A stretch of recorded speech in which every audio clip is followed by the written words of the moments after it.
గత కొద్ది రోజులుగా మనం జగన్మోహన్ రెడ్డి అధికారం కోల్పోయిన దగ్గర నుండి రాష్ట్రంలో జరుగుతున్న అరాచకాన్ని దౌర్జన్యాన్ని మనం చూస్తా ఉన్నాం. ఎందుకంటే ఆయన ప్రజా సమస్యల పరిష్కారం కోసం కాదు, ప్రజల మీద దండయాత్ర చేస్తా ఉన్నాడు. ఆయన పరామర్శల పేరుతో ఎక్కడికి వెళితే అక్కడ విధ్వంసాన్ని సృష్టించటం, దాడులు చేయటం, తమ కార్యకర్తల్ని రెచ్చగొట్టడం, శాంతి భద్రతల సమస్యలను సృష్టించడం, ప్రభుత్వం పోలీస్ యంత్రాంగం చర్యలు తీసుకుంటే దాని మీద మొసలు కన్నీరు గార్చడం, ఇది ఒక ఆనవాయితీ అయిపోయింది. అధికారాన్ని కోల్పోయిన దగ్గర నుండి ఎక్కడికి వెళ్ళినా కూడా అదే విధంగా రక్తి కట్టిస్తా ఉన్నారు. ఎందుకంటే ఒకవైపు ప్రభుత్వం పొగాకు కొంటా ఉంది.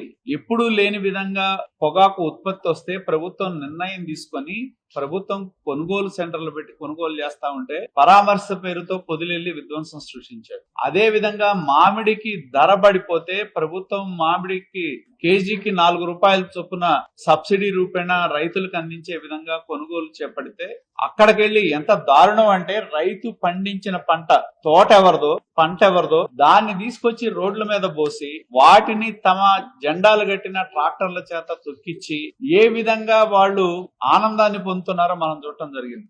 ఆయన అధికారంలో ఉన్నప్పుడు రైతులు పంట లేక మన జిల్లాలోనే మనం చూస్తే ధాన్యాన్ని 1000 రూపాయలు కూడా తగనమ్మారు.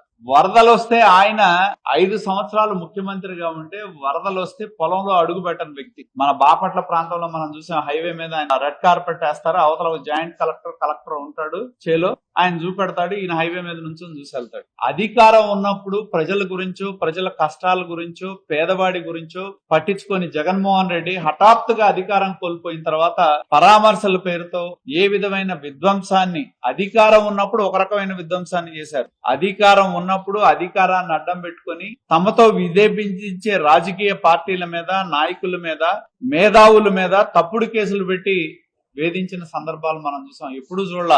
అసలు ఈ రాష్ట్రంలో సిఐడి ఉందనేది ఎవరికి తెలియదు. ఆ సిఐడిని ఉపయోగించి 100 కేసులు పెట్టారు రాష్ట్రంలో గత ప్రభుత్వంలో. భయాందోళనకు గురి చేయటం జరిగింది. మరి ఇవాళ ఎక్కడ తనకు సంబంధించిన పార్టీ కార్యకర్తలు పార్టీని వదిలిపెడతారనే భయంతో అధికారం కోల్పోయిన తర్వాత వాళ్ళని, ఆయన సహజంగా అధికారం ఉన్నప్పుడు కొంతమంది అధికారుల్ని పార్ట్ ఆఫ్ క్రైమ్ చేయటం మనం చూసాం. ఇవాళ వాళ్ళ కార్యకర్తల్ని పార్ట్ ఆఫ్ క్రైమ్ లో ఉండే విధంగా రెచ్చగొట్టి వాళ్ళ నాయకులు ప్రకటన చూడండి, జగన్మోహన్ రెడ్డి దగ్గర నుంచి పేర్ని నాని దగ్గర నుంచి ప్రతి ఒక్కరిని. సో వాళ్ళు తమ పార్టీ నుండి వదిలి వెళ్లకుండా ఉండే విధంగా ఈ విధమైన సమస్యలను సృష్టిస్తా ఉన్నారు. అలాగే నాకు ఆశ్చర్యం కలిగింది, ఇవాళ అనుకుంటా అంబటి రాంబాబు వెళ్ళి ఎస్పీ ఆఫీస్ ముందు ఏదో ధర్నా చేసినట్టు చూసి ఏంటంటే ఆయన ఏదో సోషల్ మీడియాలో కామెంట్లు వచ్చినాయి అంట, దానికి ఏదో ఇది చేయలేదంట. ఇటువంటి కంప్లైంట్లు 100 ఇచ్చాం మీరు అధికారంలో ఉన్నప్పుడు. కుటుంబంలో ఉన్న బంధువులు, భార్య, పిల్లలు అడ్డగోలు కామెంట్లు, చివరికి జడ్జిల మీద కూడా కామెంట్లు పెట్టారు. ఏనాడైనా మీరు స్పందించారా?